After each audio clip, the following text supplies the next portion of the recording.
আপনি যদি কারো কাছে টাকা পান আর সেই টাকা যখন তার কাছ থেকে আপনি চাইতে চান, তখন যদি দেখেন যে সেই ব্যক্তিটা আপনাকে চোখ রাঙাচ্ছে, আপনার সঙ্গে বাজে ব্যবহার করছে, আপনার কি করতে মন যাবে? অবশ্যই জানাবেন। এই ধরনের কথা বলার কারণ পার্শ্ববর্তী দেশ বাংলাদেশ, তারা তো ভারতের কাছ থেকে জন্মসূত্রে ধার করে বসে আছে এবং ধার তারা করেই যাচ্ছে, কিন্তু যখনই তাদেরকে শোধ দেওয়ার কথা বলা হয় তখন তারা বিভিন্ন রকম অজুহাত দেখায়। শুধু অজুহাতেই তারা থেমে থাকছে না, বিভিন্ন রকম ক্রিয়াকলাপ করছে যেগুলো ভারতের চোখে সত্যি খারাপ। গতদিনের প্রতিবেদনে বলিয়েছি, মান এবং হুঁশ দুটোই গিয়েছে। আরো একবার বললাম, বিদ্যুৎ বিল নিয়ে যে ঘটনা চলছে সেটা আপনারা প্রত্যেকেই জানেন যে আদানি গোষ্ঠীর সঙ্গে ঠিক কি হয়েছে সেখানে, এবং তার পরিপ্রেক্ষিতে তারা আবার আদালতেও চলে গিয়েছে। এবার আমি আদানি গোষ্ঠীর কথা বলছি না, বাংলাদেশ ভারতের আরেকটি রাজ্যের কাছে ধার করে বসে আছে বিদ্যুৎ বিলের, সেই টাকা দীর্ঘদিন ধরে দিচ্ছে না। পরিমাণটা কত শুনবেন? পরিমাণটা হচ্ছে 135 কোটি টাকা। আগে 135 কোটি টাকার বিদ্যুৎ খেয়ে বসে আছে, সেই টাকা তারা দিচ্ছে না। কোন রাজ্য? এটাও বাংলার ঠিক পাশে ত্রিপুরা রাজ্যের কথা বলছি। মানে ত্রিপুরা সরকার বাংলাদেশকে বিদ্যুৎ দিয়েছিল, অবশ্যই চুক্তি ছিল। ভারতের ন্যাশনাল থার্মাল পাওয়ার কর্পোরেশনের সঙ্গে বাংলাদেশ সরকারের চুক্তি হয়েছিল, বিদ্যুৎ ব্যাপার নিগম লিমিটেডের মাধ্যমে এই চুক্তি হয়। চুক্তি মোতাবেক প্রতি ইউনিটের অর্থ ধার্য করেছিল ত্রিপুরা সরকার, সেই অর্থের বিনিময়ে বাংলাদেশে বিদ্যুৎ পাঠাতো তারা। কিন্তু দীর্ঘ কয়েক বছর হয়ে যাওয়ার পরেও ধীরে ধীরে যখন ধারের পরিমাণ বাড়তে থাকে, তখন কিন্তু ত্রিপুরাও বিদ্যুৎ দেওয়া বন্ধ করে দেয়। বাস্তব কথা, কত ধার দেবে? ত্রিপুরার যিনি বিদ্যুৎ মন্ত্রী রাতাল লাল রবিবার বাংলাদেশের এই বকেয়া বিল নিয়ে তিনি মুখ খুলেছেন। এবং আর একটা কথা আপনাদের বলি, ত্রিপুরা ঠিক কত টাকার বিদ্যুৎ বাংলাদেশকে দিচ্ছিল শুনবেন? মাত্র ইউনিট পিছু 6 টাকা 65 পয়সা করে। পরিমাণটা অনেকটাই কম। এই টাকায় বিদ্যুৎ তারা বাইরে কোনো জায়গায় পাবে না। তাদের নতুন বাবা হওয়া পাকিস্তানের কাছ থেকে এই বিদ্যুৎ তারা আনার চেষ্টা করলেও পাকিস্তান এই টাকায় বিদ্যুৎ দিতে পারবে না, কারণ তার বাবাদের কাছেই তো বিদ্যুৎ নেই। প্রতি ইউনিট মাত্র 6 টাকা 65 পয়সা করে ত্রিপুরা সরকার নিত।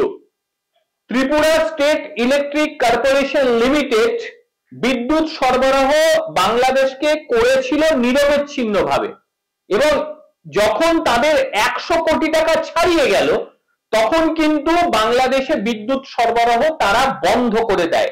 বেশি দিন নয়, চলতি বছরের মে মাসে তারা এই সিদ্ধান্ত নিয়েছিল, কারণ 100 কোটি তো ছাড়িয়ে গিয়েছে, তারপর কেন বিদ্যুৎ দেব? এবং এরই মধ্যে আপনারা জানেন যে আদানির সঙ্গে বিদ্যুৎ নিয়ে সমস্যা চলছে বাংলাদেশে, কারণ 2017 সালে হাসিনা সরকারের সঙ্গে আদানি গোষ্ঠীর চুক্তি হয়, বিদ্যুৎ চুক্তি হয়েছিল, কিন্তু সেই চুক্তির নাকি একাধিক অনিয়ম ধরা পড়েছে। নতুন নতুন এসছে তো অনিয়ম চোখে পড়বেই। আর এরা আসার পর থেকে যে অনিয়ম করছে সেগুলো আর দেখার বাদ দিন, সেগুলো কথা না বলাই ভালো, তাদের নিজস্ব অভ্যন্তরীণ ব্যাপার, এসব বিষয় নিয়ে আলোচনা না করাই ভালো।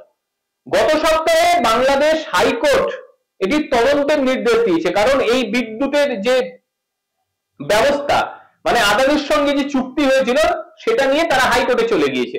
এবারে হাইকোর্টে যাওয়া মানে কি? হাইকোর্টে যাওয়া মানে সময় নেওয়া। বিদ্যুতের যে প্রচুর বিল বকেয়া, সেই বকেয়া বিল এখন দিতে হবে না, তাদেরকে বলবে তারা যে আমরা তো হাইকোর্টে গেছি ভাই, এখন হাইকোর্টে নিষ্পত্তি না হওয়া পর্যন্ত বিল তুমি পাবে না। আদানির ভাগ্যে সেটাই জুটেছে। এইবারে হাইকোর্ট কি করেছে? একটি কমিটি গঠন করার নির্দেশ দিয়ে দিয়েছে। সেই কমিটি আদানি গোষ্ঠী এবং বাংলাদেশ সরকারের মধ্যে যে সমস্ত বিষয় লিখিত হয়েছিল সেগুলো দেখবে, কার সুবিধা সেটা দেখবে, কি দেখতে চলেছে সেটা তো আলাদা ব্যাপার। এবার বিদ্যুতের বকেয়া বিল $80 কোটি ছাড়িয়ে গিয়েছে। মানে আদানি গোষ্ঠীর বিদ্যুতের যে বকেয়া সেটা $80 কোটি ছাড়িয়ে গিয়েছে, ভাবুন একবার। তারপরেও কিন্তু আদানি গোষ্ঠী পুরোপুরি বিদ্যুৎ সরবরাহ হঠাৎ করে বন্ধ করে দেয়নি। আদানি গোষ্ঠীর খবরটা আমরা প্রত্যেকেই জানতাম, এই বিষয়টা নিয়ে আমাদের আলোচনাও হয়েছিল, কিন্তু অদ্ভুতভাবে গত রবিবার যেভাবে ত্রিপুরা থেকে খবর এলো তাতে তো রীতিমতো চমকে যাওয়ার মতন অবস্থা, যে ত্রিপুরা সরকারের কাছেও ধার করে বসে আছে।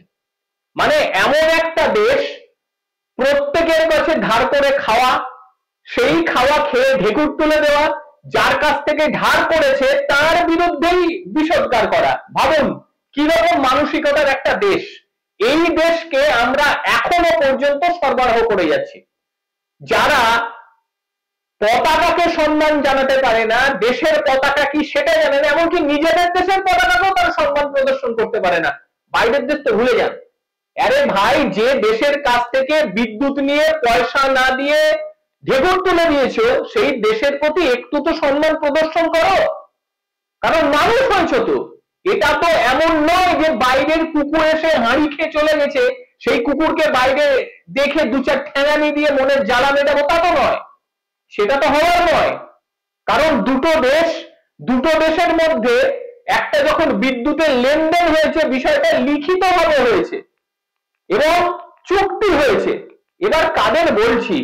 যাদের মধ্যে মান, হুঁশ, মানবিকতা বোধ কিচ্ছু নেই, যারা একটা দুরাচারী সরকারে বসবাস করছে এবং যেখানকার মানুষজন একেবারে বলা যেতে পারে যে মৌলবাদে পরিপূর্ণ হয়ে তারা দুষ্কৃতিতে পরিণত হয়েছে, এইসব মানুষের কাছে এত কথা হয়তো বলাটা কখনোই সমুচিত নয়। তাও বলবো, ভারতের টাকাটা অন্তত যতদিন শোধ না করছো ততদিন একটু স্বাভাবিক থাকো। মানুষ তো, দুটো পা আছে, দুটো হাত আছে, চোখ আছে, মানুষের মতন দেখতে, কিন্তু আচরণ পশু প্রবৃত্তির মতন হয়ে গেছে। দয়া করে মানুষ হন, মানুষ হয়ে পৃথিবীতে বসবাস করুন। আর তা না হলে মানুষ পাগল হয়ে গেলে কি হয় আপনারা সবাই জানেন। আর ভারতে পাগলের হাসপাতাল আছে, আপনাদের দেশ থেকেও আগে মানুষজন আসতো চিকিৎসা পরিষেবা নেওয়ার জন্য, এবার তো সেটাও বন্ধ হতে চলেছে। কোথায় যাবেন? হয়তো বিদেশ থেকে, বিদেশ মানে তো আপনাদের নতুন বাবা হওয়া পাকিস্তান, সেই পাকিস্তান থেকে চিকিৎসকের দল উড়ে এসে আপনাদের পাগলামোর চিকিৎসা করবে, কিন্তু পাকিস্তান তো সেটা চাইবে না। আপনারা যত পারেন পাগল হয়ে যান, আপনাদের হাতে অস্ত্র তুলে দেওয়া হবে, যেটা ইতিমধ্যেই হয়ে গিয়েছে, তারপর আপনারা নিজেদের মধ্যে মারামারি করে বাকি সময়টা যতদিন পৃথিবীতে আছেন এইভাবেই কাটাবেন।